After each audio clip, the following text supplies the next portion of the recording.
What's up, everybody? Welcome back to another Best Damn Deck here on TCG University for the card game UniVersus. My name's Tam, and today I'm going to be telling you why I believe Cassandra is the best damn deck in the game. If you like this content, please go out to patreon.com/TCG University. Subscribe out there. Leave some comments and ideas for the best damn decks out in our Discord, as well as get a bunch of really awesome other perks. So, into it. What a best damn deck is, in case this is your first episode, we're going to cover 5 things. We're going to cover what this character does, why that thing is good, interesting interactions with this character, overcoming this character's weaknesses, and lastly, my final thoughts on the character as a whole. So let's just jump into it.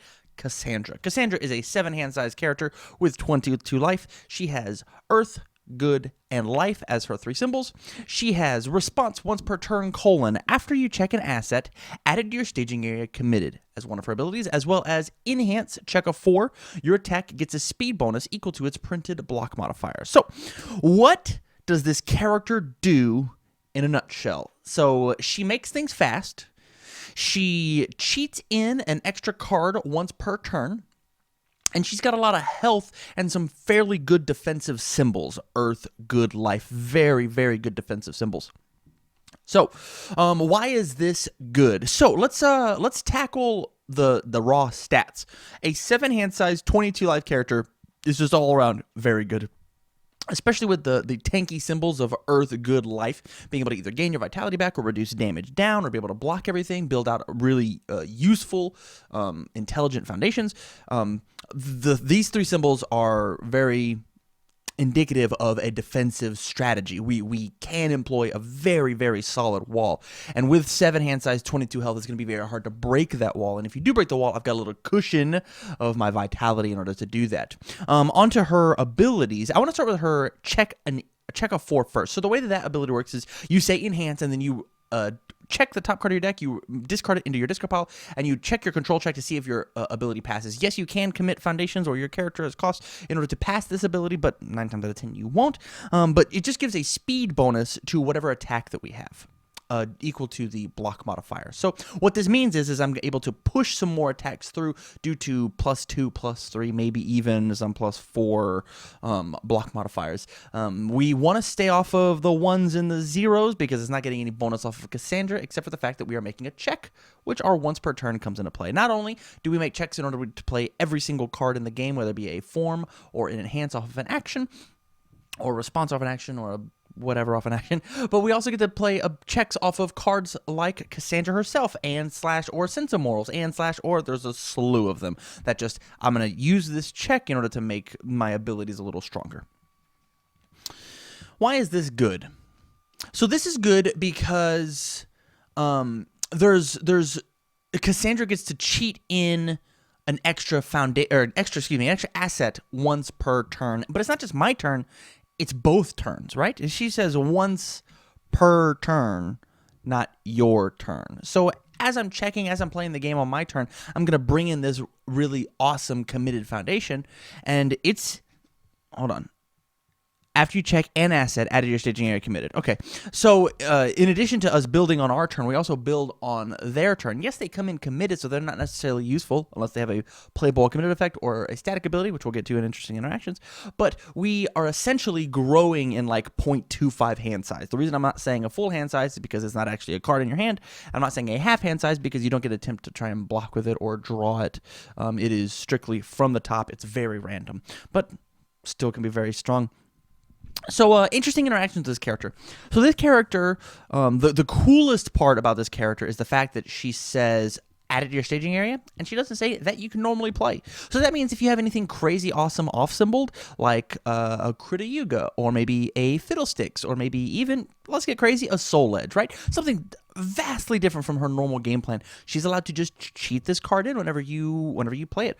The other option is we get to play these really awesome, powerful static abilities. So one of the easiest one is Omega Sword and Elk Shield. What this card says is you may block with this card from your staging area as if it were in your hand. So after you check it and you add it in with Cassandra, if you absolutely need to, there's a free extra block for you. There's a real plus 0.5, right? Because we get to truly block with this card. In addition to that, she also has her own asset, Omega Sword and Owl Shield, which says all your blocks don't count as progressive while it's ready. So it's a little detrimental on the turn that you bring it in, but it does have the ability of response or enhance check of 4. Your attack gets a damage bonus equal to its block modifier. So it's possible by making 2 checks, you give it speed and damage equal to its block modifier. So something on like a Nutcracker or Shield Big Bang, it is +2 speed, +2 damage, but just making two easy checks and then still getting a respond with Cassandra's built-in. The other interesting interaction is using the card like Cormorant in order to cheat something in, or using the cards like Meteor Style, Xiong's Meteor Style. I forget the full name of that card, but it's possible to cheat in more assets that way, and you can also use your assets in order to cancel actions, which is super, super good, especially as we go on. And the last thing that we have interesting interactions-wise is just her own attack. Her attack being... I want to make sure I get it right. Shield Big Bang. Shield Big Bang is a 5/3. It is a 6 high for 6.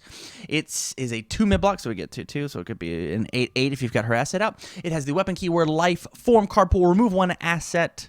Play this attack, and then enhance discard momentum. Add 1 asset from your discard pile to your staging area. So this is our main kill card whenever it comes to Cassandra deck. It's really easy, like I said, with our 3 symbols to wall up and make sure that they don't ever touch us. And then we just play this card 15 times for every asset we have in our deck. Discard a momentum, play it. Discard momentum, play it. Discard momentum, play it. After I play this thing 4 times, you're probably dead.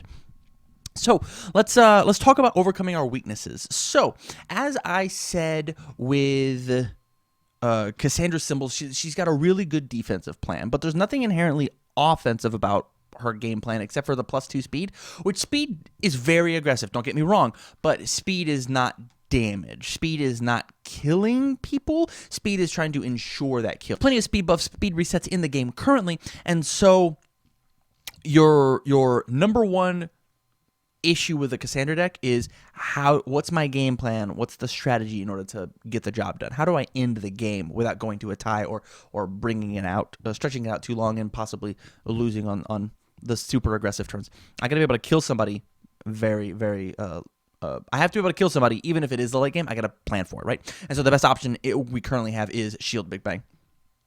The other issue is we have to have things that protect our Shield Big Bang, and so the easiest card to do that is Protecting the Protector. This card says response, discard 1 momentum after your opponent plays an ability that commits, destroys, flips, or moves, or seals one of your cards, cancel its effects. The entire reason this card is here is to make sure that our Shield Big Bang actually goes through.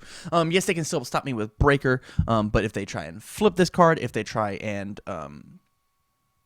seal this card, if they try and do anything, I guess you can commit a card in the card pool, huh? If they try to do anything to this Protecting the Protector, to our card, you just cancel it. You just get it out of here. Who cares?